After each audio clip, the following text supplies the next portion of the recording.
Hey folks, Penny Dreadful, City of Angels, Episode 3, Wicked Old World. There's a lot that goes on. We've already talked about in the previous episode about how many story arcs and character beads are being tossed around this season, and I still don't know how I feel about it. I'm going to tell a few little bit of spoilers, try not to do a full recap, and all of these are reasons, try not to do a full recap. That said, some things that stuck out for me here. We didn't get an explanation of what happened to Raul from the previous episode, and I didn't mind that per se. It's actually not that. It's not that immediately relevant. It could be something that's going to come up later, and maybe once we get to interact with him more. We'll see what happened with his mother, what kind of deal she had to make sure that he stayed alive. Because I don't think it was just as simple as praying and then he got better. Because I don't think you'd give us that creepy shot to close out episode 2 if that were the case. And he immediately seems to forgive Tiago. And I was kind of under the impression he was more of a fiery individual based on the little interaction we had with him in episode 1. But the way he expressed it may lend credence to more of who his character is, and maybe not some kind of supernatural influence that brought him back to life. Because he's very cognizant of the conflict that Tiago faces being a police officer and trying to be with his family, and also trying to be a member of the community. Like, he understands he's being torn in multiple different places, and he chastises Matteo for even having anger at his brother, which is very interesting after your brother just shot you. So that's why part of me felt like maybe there's still a supernatural element there that's not acting the way that he would, but maybe his love for his brother is just that high. And it could also lend credence to the fact that even as that fight was breaking out, he never picked up a gun. He was fighting cops, yes, but he never picked up a gun. That was all Magda. That's all her inclinations and pushing that made that happen, which is very interesting for her wanting to prove the premise that all you have to do is, going back off her quote in the first episode, that we don't need much to create the violence that we crave. And I'm like, but that character in particular was very. There was honor amongst them, even if he wasn't saying it in so many words. There was a tradition, a heritage that he wanted to protect, but not to the degree of killing anyone. I think he just wanted to disarm the cops, protect his people, make sure none of them die. So, I don't know. I still feel like his character is going to get used more, or I hope his character gets used more. I hope it's not just a one-off or a smaller thread in the season. Let's see. We got to talk about Tiago, Molly, and Adelaide, because holy crap. You're never going to look at the Popeye, the Sailor Man theme the same way. You're going to know what I'm talking about when she's singing it as Molly comes home late from her impromptu date with Tiago, because, again, we saw that romance blooming in episode 2, so that's not really a surprise. I was surprised it happened this early. I thought maybe it was going to take an episode. I thought it was going to be later in the season that this might happen, but I think I see why they brought it up early, is because they're going to let the conflict of can they or will she break from her mother, and what is she holding over her? Because some of it is definitely childhood abuse, psychological abuse that she's continuing to torment her daughter with, that Adelaide is tormenting Molly with, when she sings the Popeye song to let her know that, hey, I've been following you, I know what you did, know that you tried to spark up this romance under my nose. That whole montage at the end was fantastic, but the key moment I pulled out of it was when she continued singing to Molly as a torment to her. She's definitely there's definitely some childhood abuse that hasn't been touched on that they're going to hopefully get into later in the season, and that hopefully there's not a waste of emotional energy, because that would definitely be very, very disappointing and a very waste of writing, right? It's like, why are you going to put your characters in a situation and not really use it to its fullest? So I hope that gets explored a little bit more. Definitely starts to explain why she lets her mother have so much control over her. It's because she really probably can't break out of that, or doesn't know how to break out of that. And it's definitely going to throw huge wrench into the new blossoming relationship between Tiago and Molly, because I suspected that was going to happen probably later in the season. You kind of saw the threads of it last episode, but by moving that up sooner, by them having both of those characters, Molly and Tiago, recognize that they love each other or have affection for each other, and then throwing this wrench into it with her mother, it's not going to be a simple. She won't let them, right? So that abuse is a big indicator there that this is not going to be anything that's kind of an easy. I need to run away from. Like, no, if you got any kind of ideas like that, it's penny dreadful. So that should tell you automatically that that's not going to happen. And then two, when you're dealing with a childhood abuse like that, it's not an easy thing, and you're still living with the abuser per se. She's still your financial worth. She's set up this entire system for you that's keeping you fed and a roof over your house. Like, that's going to be a very hard thing for her to overcome, right? If this show has her just flip it in one episode, then I would actually be mad. I'm like, you don't understand what you just wrote. I'd be upset. But that was a pretty effective moment. And then having set it up before the montage happens, and then the montage is the song that's playing is like Let's Face It Music and Dance. It's an Irving Berlin song that was written for a Fred Astaire and Ginger Rogers movie. It's a fantastic song. I really love the Nat King Cole, and he's got a version. Ella Fitzgerald's got a version, but this version I couldn't find who did it, so I'll put an update in the video description or in the written review when I get an opportunity. But that was just a hauntingly spectacular choice for that montage. What else did we learn? Nathan Lane's grief over his fellow Jewish partners that are trying to hunt down the Nazi party in LA, because in the previous episode 2 of them got killed, and that was a textbook grief scene, but Nathan Lane really brought it and took it above just being like there's a textbook way that you do this, but he's also just owning that scene. And if you're not aware of that tearing that he does of his clothes, so he like intentionally, like, it's not haphazardly pulling on his clothes in any kind of way. He intentionally pulls a specific piece to tear his clothes.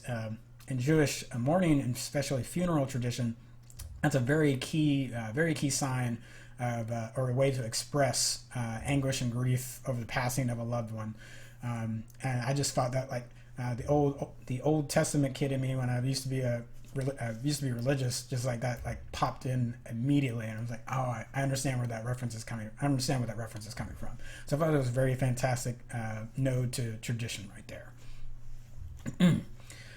Okay, so as a dancer, really loved the club scene in was it Crimson Cat? Thought that was really cool. Felt really authentic to a point. Read a little bit on the history behind that, how they put together that scene, and the dancing is a hodgepodge of different dances. So that might be the reason that you kind of see a little bit of shag, some swing variants, a little bit of salsa elements there, and there's some contemporary influences there too. So as much as they're trying to be period authentic, this was one where the choreographer Tommy Tonge from Ireland actually took a little bit of liberty there, even though he's spent a lot of time trying to research the 1930s before they made that scene. They did admit to making some liberties there. So for any of the huge dance eyes out there, and if you come across the scene, you're like, that something doesn't quite seem right, there's some liberty there. So it is what it is.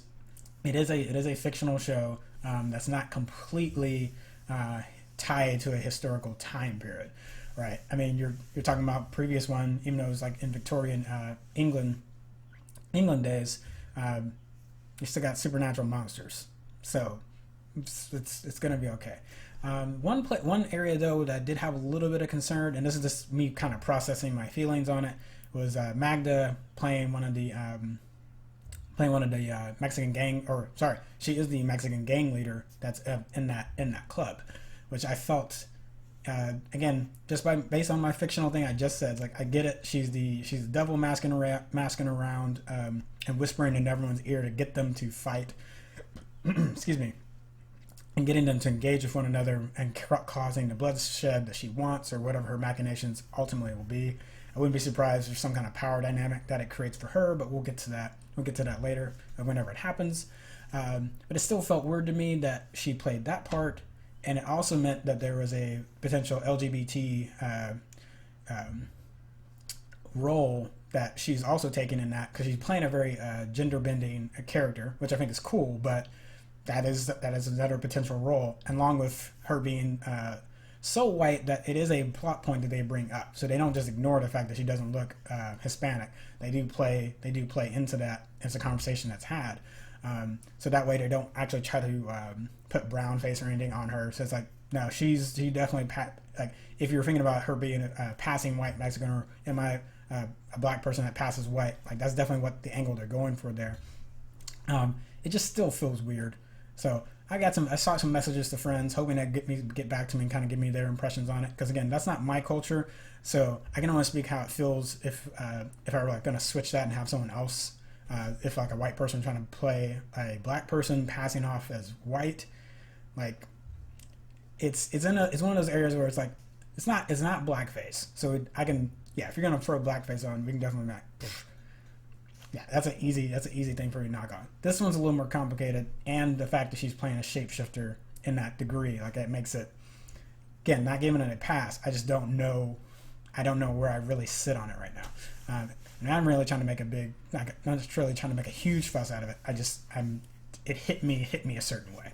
So if you have thoughts on that, let me know what you think in the YouTube or Facebook comments. I'd love to chat with you about it. You can also jump on our Discord if you have some more thoughts on it. And again, try to be, overall, if you're on this, you should definitely have watched this episode. So don't be on here and have not watched that episode. So the comments will definitely be full of spoilers. But overall, I really liked it. Really liked this episode. I think it connected well with 2, built off of 2 well. We got a lot to go into going into episode 4. And I think it's going to be a lot of fun. One more, because there was a lot that happened in this episode. Townsend's push to try to get Goss to take down the Councilwoman Beck, and her not standing for Townsend's fascist tendencies. I thought that was like a real one, that back and forth between Beck and Townsend was fantastic. Goss dressing down Townsend, I thought was also another great scene. But his reveal of his homosexuality in the montage can get, definitely with everything going on, could be like another thing. Like, if you try to think back on this episode, can definitely get missed. You'd be like, oh snap, dang. Yeah, so definitely it was. It's not that it was bad. I think they're going to use it very well, as being a closet homosexual politician in 1930s. I hope, given that it's Penny Dreadful, I doubt they're going to go for just cheap ploys, but there are a few things that are kind of hitting hard on the head already in this show. Like the race dynamics, there's some that are very nuanced, and there's some that are hitting over the head pretty strong. So I'm hoping that this is one that's not heavy-handed and is well taken care of. So it will remain to be seen. Gosh, I almost forgot. And then Kraft. There's a lot that happened in this episode. Natalie Dormer. I had this. You already kind of picked this up from the previous episodes, that she's going to make it seem like things are not good in her fake German home to lure Kraft into something. We don't know what. So she plays off like she's being abused by her husband. Not sure how I feel about using that as a ploy. Like, obviously she's a terrible human being, or not a human being, terrible supernatural creature. So she's going to use every trick and thing she can pull out of the bag. So that really shouldn't be surprising. It still feels weird even putting that on screen. So while nothing is shown, you're seeing the aftermath of it. It's playing into a lot of things I can understand that people that are survivors of that may not want to deal with. So this, as much as there's not a lot shown on the screen, there's some heft to the different scenes that happen in this episode. So definitely be careful of that before you walk in. I know that people will use these reviews sometimes to like check what's going on before I go and watch it. So definitely be aware of that. Other than that, I still think it was very solid. I liked episode 2 more, but I like this one a lot, and I'm hoping it's going to be a kick. I continue to kick this season right along, especially that ending montage was just super. It was just fantastic. Can't stress that. Can't stress that enough. That's probably one of the better show endings for Penny Dreadful I've seen, and then think about like how much I just got done with Westworld. That's probably one of the best closings of TV I've watched recently. Maybe someone else disagrees with me, but hey, let me know in the comments. So that's been your Penny Dreadful review. I'm Commander Shipp, and I'll see you next week.